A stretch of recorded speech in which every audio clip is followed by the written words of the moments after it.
नमस्कार दोस्तों, स्वागत है आपका मेरे YouTube video channel GS planet पे।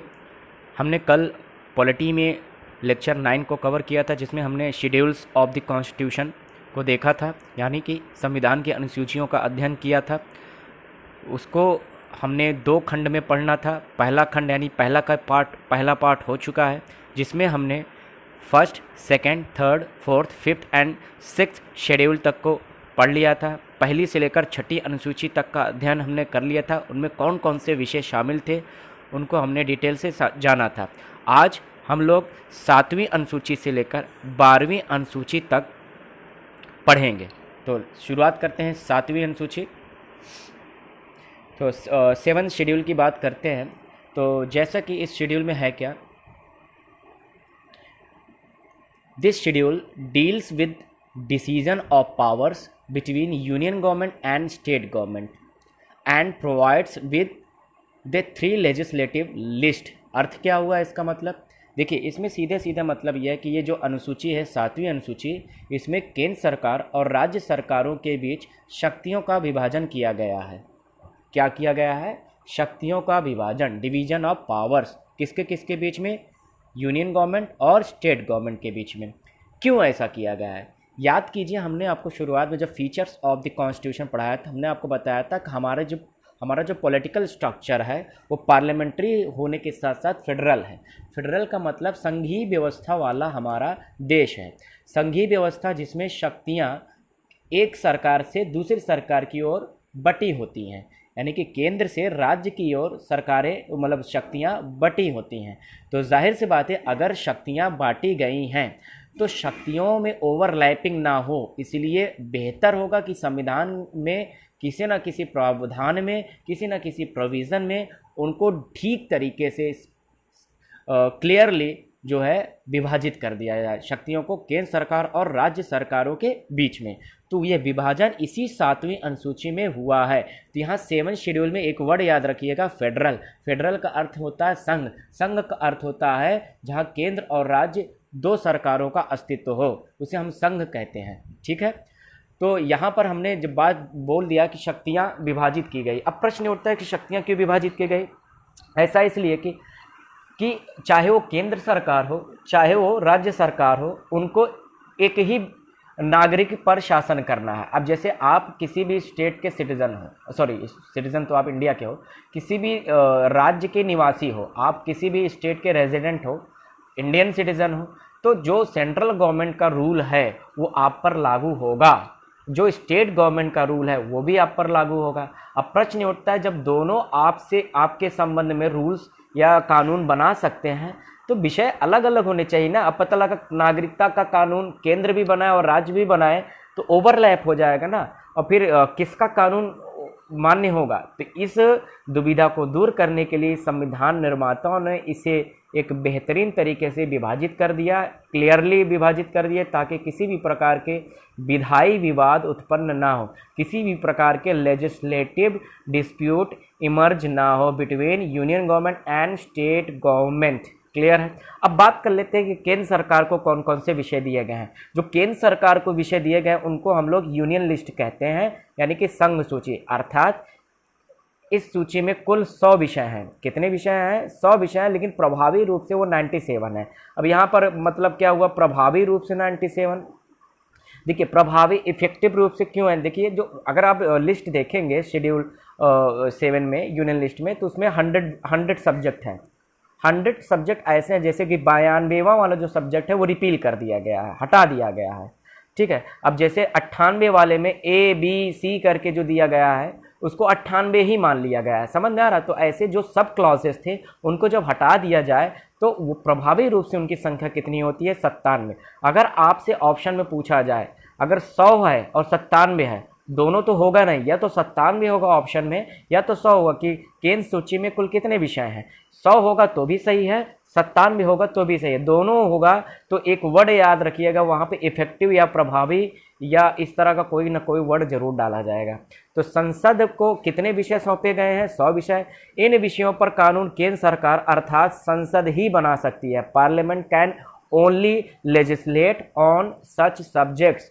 नो असेंबली कैन पास या no assembly can legislate on such matter, मतलब नहीं समझे, कोई भी विधानसभा इस पर कानून नहीं बनाएगी, केवल और केवल संसद ही कानून बनाएगी। जैसे एग्जाम्पल लेते हैं, इंपॉर्टेंट एग्जाम्पल इसमें है डिफेंस। डिफेंस का मतलब होता है रक्षा। रक्षा का जो विषय है, चाहे वो आर्म्ड फोर्सेस, चाहे वो आर्मी हो यानी कि मिलिट्री, चाहे वो एयरफोर्स हो, चाहे वो नेवी हो, तीनों जो सेनाएं हैं उनको उनका कमांड किसको दिया गया है? केंद्र सरकारों को दिया गया है। आपने कभी नहीं सुना होगा स्टेट गवर्नमेंट की कोई अपनी डिफेंस फोर्स है। स्टेट गवर्नमेंट की अपनी पुलिस फोर्स होती है, डिफेंस फोर्स नहीं होती। Indian army, Indian navy, Indian air force, Madhya Pradesh air force, Uttar Pradesh air force, Rajasthan navy, ऐसा कुछ नहीं है। जो भी फोर्स है, डिफेंस फोर्स अलग होती है, पुलिस फोर्स अलग होती है और पैरा मिलिट्री फोर्स अलग। थोड़ा सा आपको समझा दें, देखो भारत के अंदर 3 स्पेशल तरह की फोर्सेस है। एक है डिफेंस फोर्सेस, जिसे आर्म्ड फोर्सेस भी कहा जाता है, यानी कि सैन्य बल। सैन्य बल में क्या होता है? मिलिट्री यानी थल सेना, नेवल यानी कि नेवी यानी कि नौसेना, और एयरफोर्स यानी वायुसेना। दूसरी जो सर्विसेज होती है पुलिस फोर्स। पुलिस फोर्स क्या है? उसकी जिम्मेदारी है सिक्योरिटी देना। डिफेंस का काम क्या है? बाह्य आक्रमण से हमें सुरक्षा देना। पुलिस का काम क्या है? इंटरनल सिक्योरिटी को मेंटेन करना, आंतरिक जो सुरक्षा के खतरे हैं, उनकी चुनौतियां हैं, उनको देखना। और पुलिस जो होती है वो राज्य सरकार की होती है, UP police, Madhya Pradesh police, Haryana police. समझ में आ रहा है? लेकिन इनके बीच में एक होता है पैरामिलिट्री फोर्स। पैरामिलिट्री फोर्स मतलब अर्धसैनिक बल, जैसे कि central reserve police force, CRPF. ये पुलिस फोर्स है लेकिन ये सैन्य का भी काम करती हैं, इसीलिए इनको अर्धसैनिक बल कहा जाता है। Paramilitary force, central reserve police force, CISF, central industrial security forces, RPF, railway police force. Railway police force तो रेलवे की अपनी पुलिस फोर्स है। तो देखिए, इस सीआईएसएफ होगा, सीआरपीएफ होगा, बीएसएफ हो गया, तो इस तरह की जो भी फोर्सेस हैं उन्हें पैरामिलिट्री फोर्स कहा जाता है। तो समझ में आ गया। तो अब बात कर रहे हैं डिफेंस को, तो डिफेंस का पावर किसको दिया गया है? केंद्र सरकार यानी संसद। तो कल को एयरफोर्स हो गया या नेवी हो गया या आर्म्ड मतलब डिफेंस मिलिट्री हो गई, इस पर कानून कौन बनाएगी? केवल और केवल parliament. External affair, external affairs मतलब विदेशी मामले, बाहरी मामले मतलब विदेशी मामले। विदेश सेवा से संबंधित कोई भी कानून अगर बनाई जाएगी तो वो कौन बनाएगी? Parliament. Banking and insurance, bank का जो रेगुलेशन है या इंश्योरेंस का जो रेगुलेशन है वो सारा का सारा केंद्र सरकार के द्वारा किया जाएगा। रेलवेज, आपने इंडियन रेलवे सुना है, किसी स्टेट की अपनी रेलवे नहीं है, क्योंकि रेलवे पूरी तरह से केंद्र को दिया गया है। एयरवेज, इंडियन एयरवेज, आप लोग कभी स्टेट की एयरवेज नहीं सुनी है। इनकम टैक्स भारत सरकार, कॉर्पोरेट टैक्स भारत सरकार। समझ में आ रहा है? तो ऐसे करके कुल 100 विषय, 100 विषय किसको दिए गए हैं? केंद्र सरकार को। इन 100 के 100 विषयों पर कानून कौन बनाएगी? केंद्र सरकार। यहाँ पर हमने जो विषय मेंशन किए, चाहे डिफेंस हो, एक्सटर्नल अफेयर हो, यही सब घूम फिरा के पूछे जाते हैं। 100 के 100 विषय आप याद मत कीजिएगा, जो विषय चर्चा में होते हैं, न्यूज़ में होते हैं, वही पूछे जाते हैं। और ये सारे के सारे जो विषय मेंशन किए हैं, यही सारे घूम फिरा के एग्जाम्स में पूछे जाते हैं। अब स्टेट लिस्ट की बात कर लेते हैं, राज्य सूची की। तो राज्य सूची में कुल कितने विषय हैं? 61। अभी वर्तमान में कितने विषय हैं? 61। लेकिन जब शुरुआत हुई थी संविधान में तब 66 विषय थे। 5 विषय कम कर दिए गए। जो 5 विषय कम हुए वो किसको दे दिए गए? वो कंकरेंट लिस्ट में शामिल हो गई, समवर्ती सूची में। अब देखते हैं स्टेट लिस्ट क्या है। तो राज्य सूची में वे विषय शामिल है जिन पर राज्य सरकार यानी कि राज्य की विधानसभाएं कानून बनाएंगी। इन पर जो है पार्लियामेंट कानून सामान्य स्थिति में नहीं बनाएगा, लेकिन गैर सामान्य स्थिति में पार्लियामेंट भी कानून बना सकता है। वो 5 कंडीशन ऐसे हैं कि पार्लियामेंट स्टेट लिस्ट में भी कानून बना सकता है, लेकिन कैसे वो आगे देखेंगे, अगली स्लाइड में देखेंगे। तो अब जैसे कौन कौन से विषय हैं जो स्टेट को दिए गए, जैसे एग्रीकल्चर, खेती, किसानी, कृषि। अब कृषि से संबंधित चाहे पशुपालन हो चाहे मत्स्य पालन, वो भी राज्य के अंदर ही आ जाएंगे। तो एग्रीकल्चर हो गया, उसको लेकर कानून कौन बनाएगी? प्राथमिक तौर पर राज्य सरकार। हेल्थ, स्वास्थ्य से संबंधित विषय कौन देखेगी? राज्य सरकार देखेगी। लॉ एंड ऑर्डर यानी कानून व्यवस्था कौन देखेगी? जो है राज्य सरकार। पुलिस फोर्स वो भी कौन देखेगी? राज्य सरकार। रोड ट्रांसपोर्ट आप लोगों ने देखा होगा, मध्य प्रदेश राज्य परिवहन निगम, उत्तर प्रदेश राज्य परिवहन निगम, Kerala state road transport corporation, Maharashtra road transport corporation. समझ में आ रहा है? तो वो जो रोड ट्रांसपोर्ट होता है उसको हैंडल कौन करता है? उसको राज्य सरकार करते हैं। जैसे आरटीओ ऑफिस है, रीजनल, ये जो होता है रोड ट्रांसपोर्ट ऑफिस, ये किसके अंदर होता है? स्टेट गवर्नमेंट के अंदर होता है। लैंड, भूमि, भूमि किसका होता है? स्टेट का होता है। कल को मान लीजिए केंद्र सरकार को कोई फैक्ट्री नहीं हो। तो जब तक कोई राज्य सरकार जमीन अलॉट करके केंद्र को नहीं देगी तब तक केंद्र कोई फैक्ट्री नहीं लगा सकती, कोई इंडस्ट्री नहीं लगा सकती, क्योंकि land is a subject of state. समझ में आ रहा है? Land is a state subject. Clear है? तो राज्य सूची के विषय कौन कौन से थे इंपॉर्टेंट देख लिए।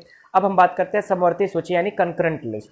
कंकरेंट लिस्ट क्या है? इसमें कुल 52 विषय है। पहले 47 थे क्योंकि 5 यहाँ से इधर ट्रांसफर हो गए, जिन पर संसद व राज्य विधानसभा दोनों कानून बना सकती है। क्लियर हो रहा है? राज्य भी बना सकती हैं और केंद्र भी बना सकती है। हालांकि अगर किसी विषय पर संसद ने कानून बना दिया यानी पार्लियामेंट ने इनेक्ट कर दिया, किसी भी सब्जेक्ट पर लॉ बना दिया, तो उस स्थिति में राज्य भी अगर कानून बनाता तो राज्य का निष्प्रभावी हो जाएगा। क्लियर है? अब जैसे एग्जांपल दे देते हैं, जैसे मान लीजिए यहाँ पर एक सब्जेक्ट है जैसे कि एजुकेशन। एजुकेशन एक कंकरेंट लिस्ट में, ये कभी पहले स्टेट लिस्ट में हुआ करता था। फॉरेस्ट यानी कि वन, इलेक्ट्रिसिटी, ये सब विषय हैं जो कंकरेंट लिस्ट में है। मान लीजिए इलेक्ट्रिसिटी को लेकर जैसे कि मैं मान लो उत्तर प्रदेश में हूँ, ठीक है, उत्तर प्रदेश ने इलेक्ट्रिसिटी को लेकर कोई कानून बनाया कि electricity management act Uttar Pradesh 2020 ऐसा कुछ कानून बनाया। अब इन्होंने जो कानून बनाया इसके बाद जाके केंद्र सरकार ने भी इसी विषय पर कानून बना दिया, तो जो यूपी वाला कानून है वो नल एंड वाइड हो जाएगा, इनइफेक्टिव हो जाएगा, निष्प्रभावी हो जाएगा। समझ में आ रहा है? यहाँ पर केंद्र को ज़्यादा प्रेफरेंस दिया गया है। क्लियर हो रहा है? समझ में आ रहा है? हाँ, देखिए, तो दोनों कानून बना सकती है, लेकिन अगर केंद्र ने बना दिया तो राज्य का नहीं माना जाएगा। क्लियर है? हाँ। अब जो समवर्ती सूची है इसमें 3 विषयों को हमने देख लिया। तो इस तरह से 7वीं अनुसूची में शक्तियों का विभाजन किया गया। इसके अलावा मान लीजिए कोई नया सब्जेक्ट आ जाता है जो इन तीनों में कहीं नहीं शामिल है, तो उसे अवशिष्ट शक्तियाँ कहती हैं, रेजिडुअल पावर कहते हैं। वो सीधे केंद्र सरकार को ही दिए गए हैं। इसमें कोई भी विषय, एनोनिमस कोई भी विषय आ सकता है। तो अवशिष्ट शक्तियाँ में जो बची हुई शक्तियाँ वो किसको दी गई हैं? वो केंद्र सरकार को दी गई। क्लियर है? हाँ, तो ये था हमारी 7वीं अनुसूची। इसको लेकर और भी कुछ चीज़ें हैं जो एग्जाम में पूछ ली जाती है। जैसे इंपॉर्टेंट फैक्ट इसमें है, पहला कि समवर्ती जो सूची है, कंकरेंट लिस्ट है, इसकी संकल्पना कहाँ से ली गई है? तो ये ऑस्ट्रेलिया के संविधान से ली गई। ये बहुत बार एग्जाम में पूछा गया है। आपसे पूछा जाएगा कि वह कौन, मतलब ऐसे ऑप्शन में दे दिया जाएगी, concurrent list, the concept of concurrent list has been taken from, option में दे देगा आयरलैंड के संविधान, British constitution, US constitution, Australia का संविधान। तो ये ऑस्ट्रेलिया के संविधान से लिया गया है। दूसरी बात जो बात करते हैं, दूसरा इंपॉर्टेंट पॉइंट क्या है कि जो 42वीं संविधान संशोधन था, 42nd कॉन्स्टिट्यूशन अमेंडमेंट जो था, उसके द्वारा राज्य सूची के 5 विषयों को समवर्ती सूची यानी कंकरेंट लिस्ट में ट्रांसफर कर दिया गया था। वो विषय कौन कौन से थे? पहला एजुकेशन, दूसरा फॉरेस्ट, तीसरा वेट एंड मेजर यानी कि नाप और तौल, जो बाट वगैरह होते हैं उसको नियम उसका जो तय किए जाते हैं, उसके मेजरमेंट को जो डिटरमाइन किया जाता है वो पहले स्टेट गवर्नमेंट के द्वारा किया जाता था। अब केंद्र और राज्य दोनों कर सकती है। ठीक है, आगे बढ़ते हैं। Protection of wild animal and bird, जो भी जंगली जानवर है या जंगली जो भी पक्षियां हैं उनके प्रोटेक्शन को लेकर कानून दोनों बना सकते हैं। पहले ये राज्य को दिया गया था, अब ये समवर्ती सूची में। एडमिनिस्ट्रेशन ऑफ जस्टिस यानी कि न्यायपालिका का जो एडमिनिस्ट्रेशन है वो भी दोनों देख सकते हैं। समझ में आ रहा है? तो ये 5 विषय केंद्र को समवर्ती सूची में दे दी गई हैं। अब तीसरी इंपॉर्टेंट बात है जो मैं बात कर रहा था, क्या संसद राज्य सूची के विषय पर कानून बना सकता है? अच्छा, क्या राज्य विधानसभा केंद्र सरकार या केंद्र सूची के विषय पर कानून बना सकते हैं? बिल्कुल नहीं। राज्य को यहाँ पर कोई भी एडिशनल पावर नहीं दी गई, बल्कि केंद्र सरकार यानी पार्लियामेंट को दी गई। पार्लियामेंट इन 5 स्थितियों में राज्य सूची के विषय पर कानून बना सकती है। पहला, यदि राज्यसभा कहाँ? संसद में। राज्यसभा किसी ऐसे विषय पर विशेष बहुमत से, स्पेशल मेजोरिटी का मतलब होता है, आगे हम चर्चा करेंगे, कि जो उपस्थित सदस्य हैं उनका 2/3 जो कि कुल सदन संख्या की बहुमत से कम ना हो। अब ये आगे हम डिटेल में देखेंगे, अभी के लिए इतना समझो, एक स्पेशल मेजोरिटी 2/3 बहुमत, आगे हम डिटेल में देखेंगे कि कितनी संख्या चाहिए होगी। यदि राज्यसभा किसी राज्य सूची के विषय पर विशेष बहुमत से प्रस्ताव पारित कर दे तो संसद उस विषय पर कानून बना सकती है। जैसे कि मान लेते हैं एग्रीकल्चर, ठीक है, एग्रीकल्चर स्टेट का विषय है। एग्रीकल्चर किसका है? स्टेट का विषय। अब मान लीजिए जो राज्यसभा है उसने एक प्रस्ताव पारित कर दिया कि भैया ऐसा है, नेशनल इंटरेस्ट में ये कानून बनाया जाना जरूरी है। एक प्रस्ताव पारित कर दिया, वो भी 2/3 बहुमत यानी स्पेशल मेजोरिटी से उसने पारित कर दिया। जब ये राज्यसभा पारित कर देगा उसके बाद पार्लियामेंट एग्रीकल्चर के सब्जेक्ट पर कानून बना लेगी। समझ में आ रहा है?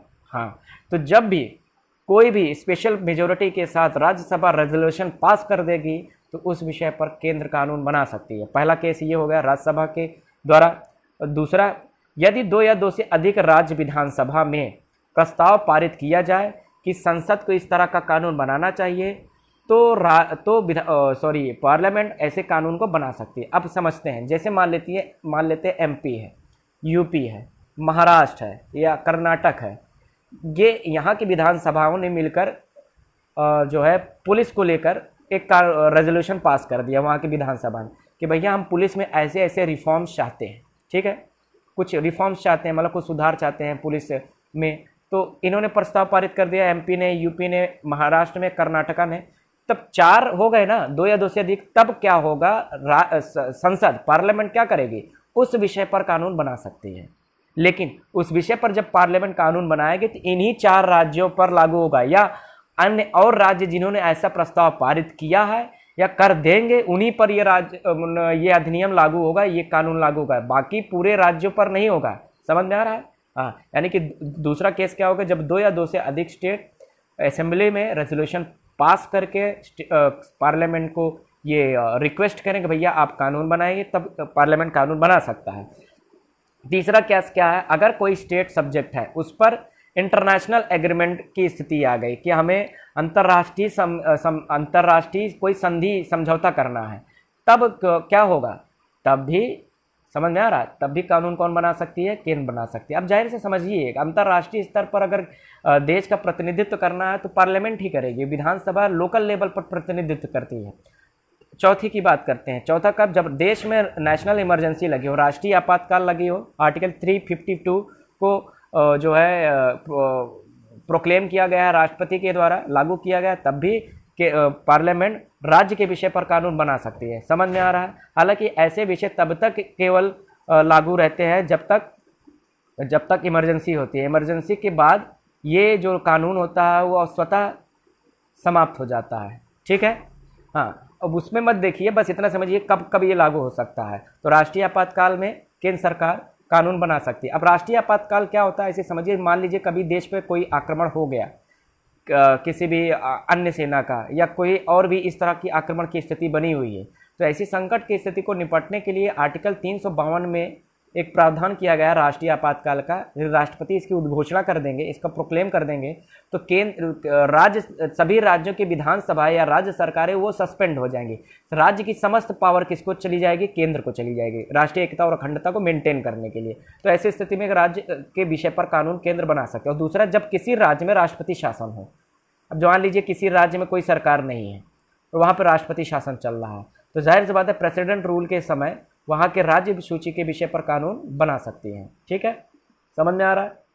हाँ, तो ये 5 विषय ऐसे हैं जिन पर राज्य सूची पर कानून पार्लियामेंट बना सकती है। अब 8वीं अनुसूची देखते हैं, 8th शेड्यूल देखते हैं। 8वीं अनुसूची में देखिए, इसमें है it deals with the 22 official languages recognised by the Indian constitution, अर्थात कि इसमें भारतीय संविधान के द्वारा 22 आधिकारिक भाषाओं को शामिल किया गया है। अर्थात समझते हैं, देखिए भारत, आपको जैसे कि पता होगा कि इसमें बहुत सारी भाषाएं हैं, बहुत सारी बोलियां हैं। There are n number of languages and n number of dialects.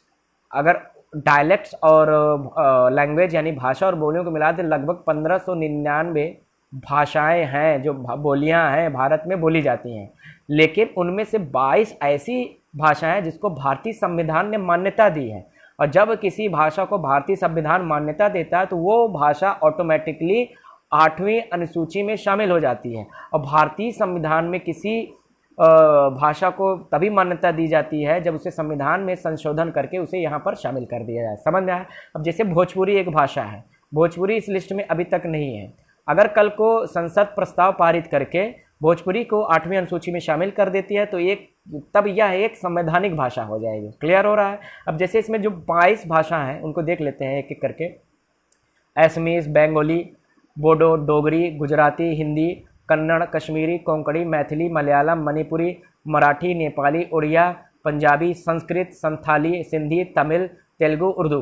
तो ये जो उर्दू, ये सारी 22 भाषाएं हैं, ये 22 संवैधानिक भाषा है। अर्थात मान लीजिए इसका फ़ायदा क्या होता है? फ़ायदा ये होता है जैसे कि मान लीजिए जो भी गवर्नमेंट गैजेटेड पेपर्स होते हैं, सरकारी आधिकारिक पत्र होते हैं, जब भी वो जारी किए जाते हैं तो इन भाषाओं में सरकारी पत्र जारी किए जा सकते हैं। पहला ये होता है। दूसरा, संसद में अगर उर्दू का कोई उर्दू में कोई स्पीच देना चाहे तो दे सकता है, जिसे संसद में केवल उसी भाषा में स्पीच आप दे सकते हो जो आधिकारिक भाषा की लिस्ट में शामिल है। समझ में आ रहा है?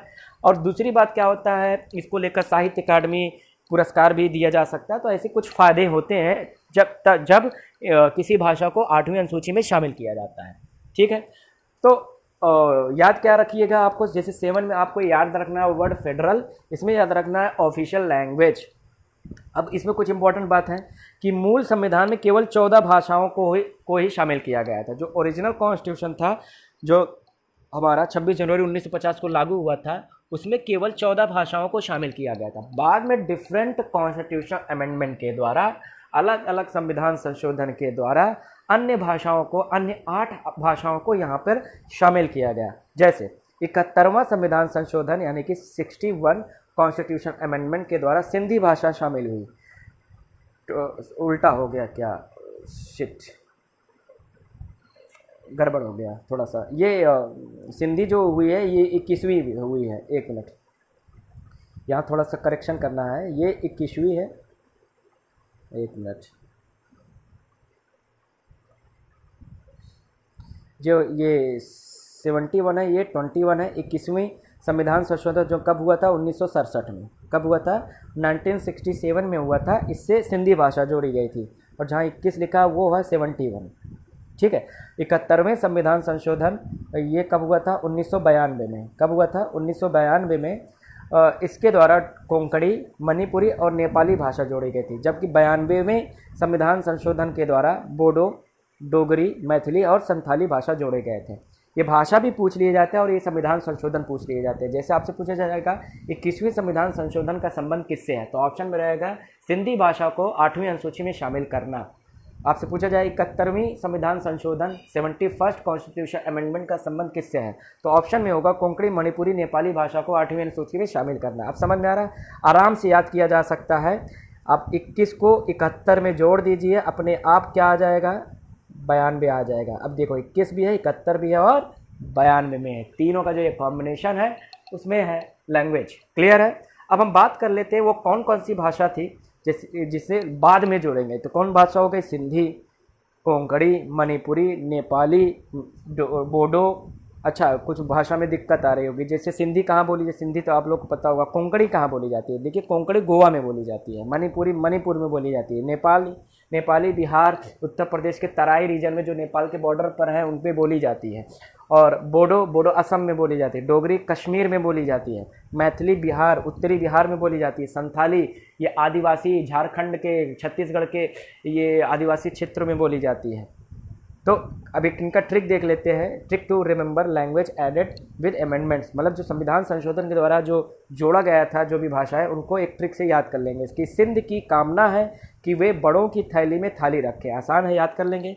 सिंध की कामना है कि वे बड़ों की थैली में थाली रखें। सिंध से सिंधी हो गई, का से कोंकणी, माँ से मणिपुरी, ना से नेपाली, बा से बोडो, डो से डोगरी, थैली से मैथिली और थाली से संथाली। तो याद कर लिया जाएगा, ये ट्रिक याद कर लीजिएगा। अब आगे बढ़ते हैं, 9वीं अनुसूची की बात करें। 9वां थोड़ा सा ट्रिकी है, समझने की कोशिश करते हैं। 9वीं अनुसूची की बात करता है जैसे कि it deals with the state acts, ये जो है राज्यों के अधिनियम व विनियम यानी कि रेगुलेशन से संबंधित है, जिसमें लैंड रिफॉर्म्स या जमींदारी को उन्मूलित करने के लिए कानून बनाया गया। आप समझते हैं जैसे कि क्या होता है, जब देश आज़ाद हुआ था तो देश के अंदर जमींदारी व्यवस्था थी। जमींदारी व्यवस्था का अर्थ होता था ये जमींदार लोग टैक्स वसूल करके अंग्रेज़ों को जो है डिपॉजिट करते थे।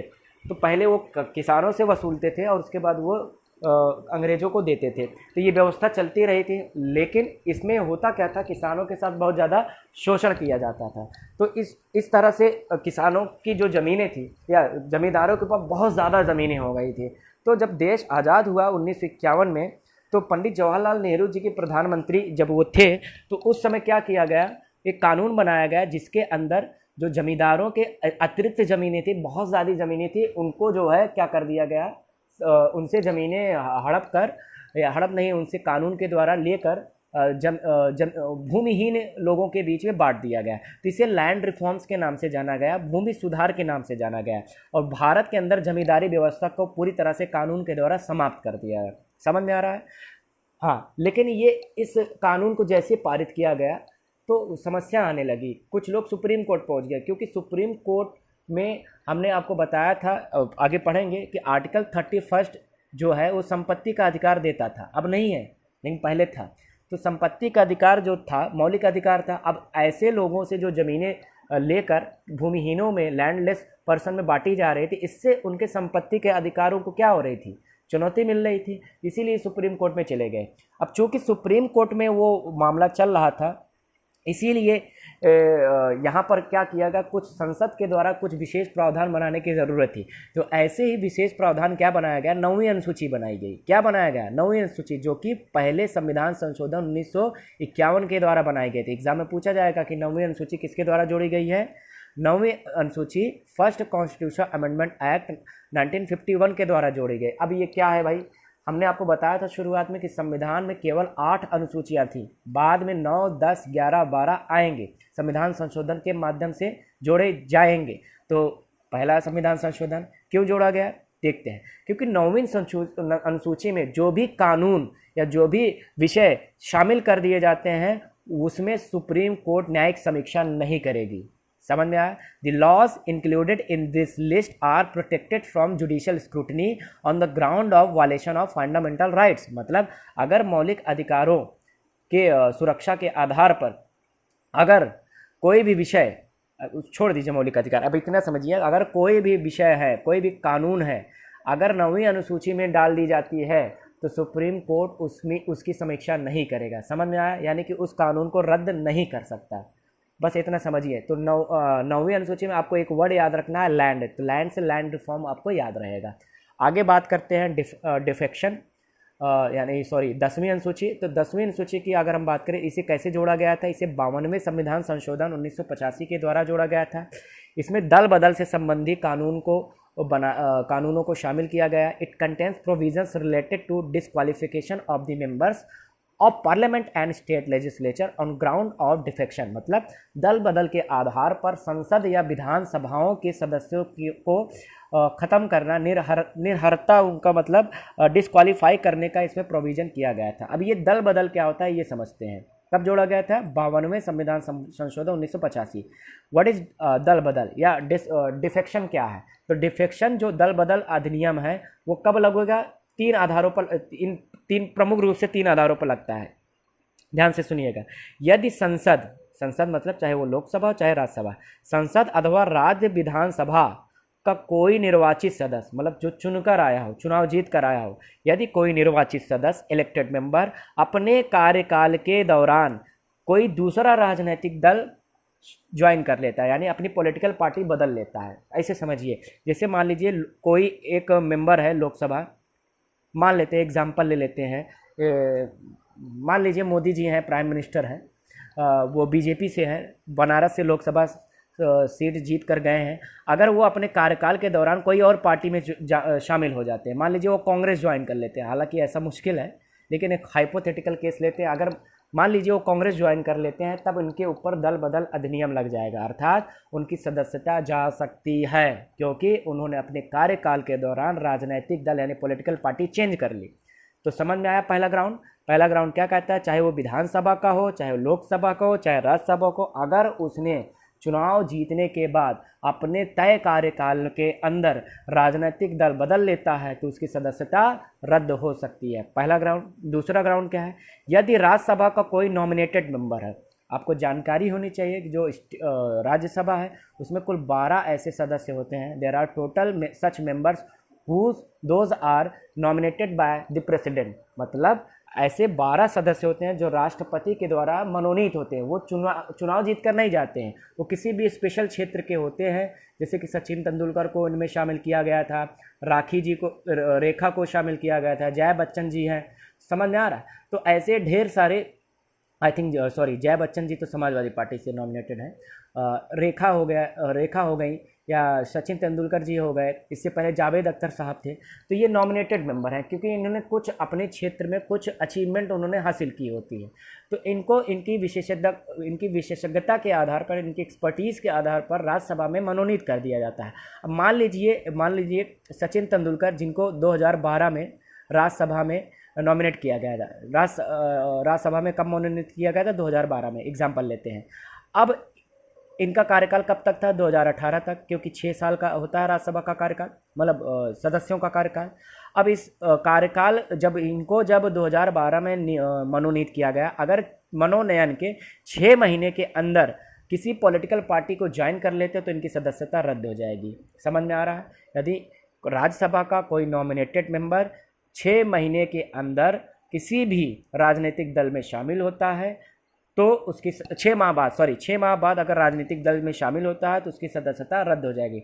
6 महीने के अंदर अगर शामिल हो जाते हैं तब सदस्यता बरकरार रहेगी, उनकी मेंबरशिप पर कोई खतरा नहीं होगा, लेकिन 6 माह के बाद उनकी सदस्यता रद्द हो जाएगी। आगे तीसरा, यदि संसद या विधानसभा में कोई निर्दलीय सदस्य मतलब किसी भी पार्टी का सदस्य नहीं, इंडिपेंडेंट मेंबर है, अगर वो अपने कार्यकाल के दौरान कोई पार्टी ज्वाइन कर लेगा तो भी उसकी सदस्यता रद्द हो जाएगी। समझ में आ रहा है? तो इन 3 ग्राउंड पर किसी भी सदस्य की सदस्यता रद्द हो सकती है। इन सभी प्रावधानों को जोड़ा गया था दल बदल अधिनियम में, और दल बदल अधिनियम को 10वीं अनुसूची में डाल दिया गया संविधान के 52वें संविधान संशोधन के द्वारा। यहाँ पे वर्ड याद रखना, डिफेक्शन। आगे बढ़ते हैं 11वीं अनुसूची की बात करते हैं। इसे 73वें संविधान संशोधन 1992 के द्वारा जोड़ा गया, और जो 12वीं अनुसूची है इसको 74th अमेंडमेंट के द्वारा जोड़ा गया था 1992। ये 2 संविधान संशोधन एक साथ आए थे। ये दोनों कब आए थे? दोनों संविधान संशोधन एक साथ आए थे, 73वां भी और 74वां भी। क्लियर है? दोनों एक साथ आए थे। 73वें संविधान संशोधन से क्या प्रावधान किया गया कि जो पंचायत होंगी, ग्राम पंचायत, उनको लेकर विशेष प्रावधान किए गए थे। और जो 12वीं अनुसूची थी उसको नगर पालिका, नगर निगम, महानगर पालिका, ऐसे अर्बन बॉडीज़ के लिए विशेष प्रावधान, स्पेशल प्रोविज़न किए गए थे। अब समझते हैं क्या है इसमें। जैसे कि 11वीं अनुसूची में कुछ 29 विषय हैं जो पंचायतों को दिए गए हैं, यानी कि ये जो पंचायत हैं इनको ये 29 विषय पर कार्य करने की आज़ादी है।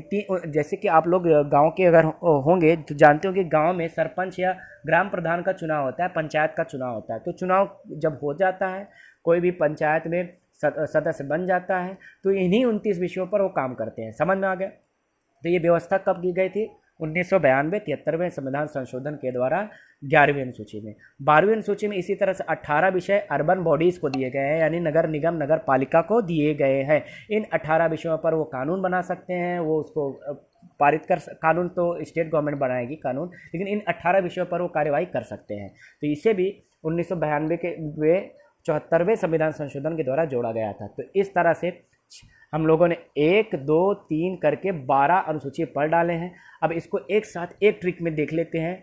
हमने कल बताया था tears of old PM, tears of old PM, tears of old PM याद रखना है। टी से टेरिटरीज यानी पहली, दूसरे में ई से इम्यूलमेंट यानी सैलरी, ए से अफर्मेशन यानी शपथ, आर से राज्यसभा सीटों का आवंटन, एस से शेड्यूल एरियाज, ओ से अदर शेड्यूल एरियाज, एफ से फेडरल स्ट्रक्चर, ओ से ऑफिशियल लैंग्वेज, एल से लैंड रिफॉर्म्स, डी से डिफेक्शन, पी से पंचायत और एम से म्यूनसिपालिटी। तो ये ट्रिक याद कर लीजिए। 1, 2, 3, 4, 5, 6, 7, 8 करके 12 के 12 आपको याद हो जाएंगे। आज के लिए आज हम लोगों ने शेड्यूल पढ़ लिया, शेड्यूल ख़त्म होते हैं। होपफुली लेक्चर आपको समझ में आया होगा। जिन्होंने चैनल को अभी तक सब्सक्राइब नहीं किया प्लीज़ सब्सक्राइब कर लें और बेल आइकन को प्रेस कर दें। आगे हम लोग कल पढ़ेंगे इसके आगे जो है भाग 1 पार्ट 1 स्टेट यूनियन और उनकी टेरिटरीज़ को। तब तक के लिए धन्यवाद, थैंक यू ऑल। एक मिनट क्वेश्चन रहेगा सॉरी। 3 क्वेश्चन है, इसको अटेम्प्ट कर लेते हैं आज के टॉपिक पर। पहला क्वेश्चन है संविधान की किस अनुसूची में प्रत्येक राज्य और संघ राज्य क्षेत्रों के लिए राज्यसभा के स्थानों का आवंटन किया गया, मतलब एलोकेशन ऑफ राज्यसभा कौन से उसमें किया गया है? दूसरी, तीसरी, चौथी कौन सी है वो याद करो। क्या टीयर्स? तो आर से राज्यसभा आया ना, यानी चौथी। क्लियर है? तो the idea of concurrent list यानी कि समवर्ती सूची की जो संकल्पना है वो कहाँ से आया? ऑस्ट्रेलिया संविधान बताया ही था। अगला 7th schedule is concern with, किससे संबंधित है? पहला from language, partition of powers between centre and state, from judicial areas of the state, from panchayati raj. तो क्या होगा? बी 8 बताया था। तो आज के लिए इतना ही। Thank you all, have a great day.